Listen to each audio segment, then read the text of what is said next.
किशोरच्या लहानपणीचे आशीर्वाद त्यांना मिळालेले आहेत आणि एकूणच त्यांचा पूर्ण परिवार त्यांच्यासोबत आहे. ही खूप छान गोष्ट आहे. म्हणजे मी जेव्हाही त्यांना बघते त्यांचे सगळे परिवारातले सदस्य आपला स्वरित, संजय दादा, विनोद दादा सगळे असतात.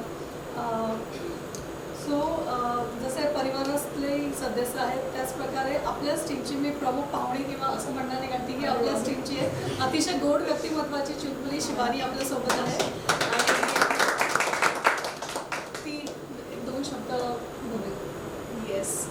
तर मला नाही वाटत की किशोर सरांसाठी वेगळं काही बोलण्याची गरज आहे, कारण इथे जितकेही लोक आहेत ते किशोर सरांना पर्सनली ओळखतात आणि आम्ही तरी 2च वर्षापासून ओळखतोय, पण तुम्हा सर्वांची त्यांच्यासोबतची जी ओळख आहे ती बऱ्याच वर्षांपासून आहे. 2 वर्षांमध्ये किशोर सरांबद्दल जर मी सांगायचं म्हटलं तर ऑफिसमध्ये एक अशी बॉन्डिंग आहे, जेव्हाही आपल्याला आयुष्यात निगेटिव्ह फील होतं किंवा काहीही प्रॉब्लेम असेल, बस त्या व्यक्तीकडे जायचं, 5 मिनिटाची चर्चा करायची आणि आपले प्रॉब्लेम सॉल्व्ह झालेले असतात. तिथून एक पॉझिटिव्हिटी घेऊन आपण बाहेर निघायचं. म्हणजे हे फक्त 2 वर्षातलं नातं सांगते मी.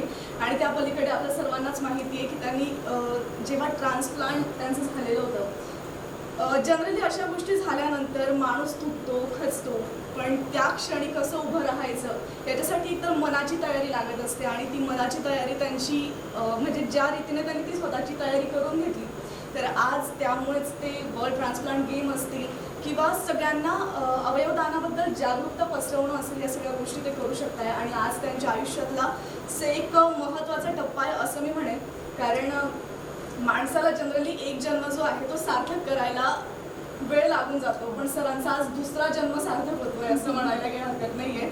सो जोरदार टाळ्या एकदा किशोर सर. कडून जितके लोक आहेत त्यांचं प्रतिनिधित्व म्हणून मी सुद्धा करून देते तुम्हाला. आणि तुमचा हा जो टप्पा आहे हा यशस्वीरित्या गाठला जाईल आज, याची शाश्वती सुद्धा आहे. So all the best once again.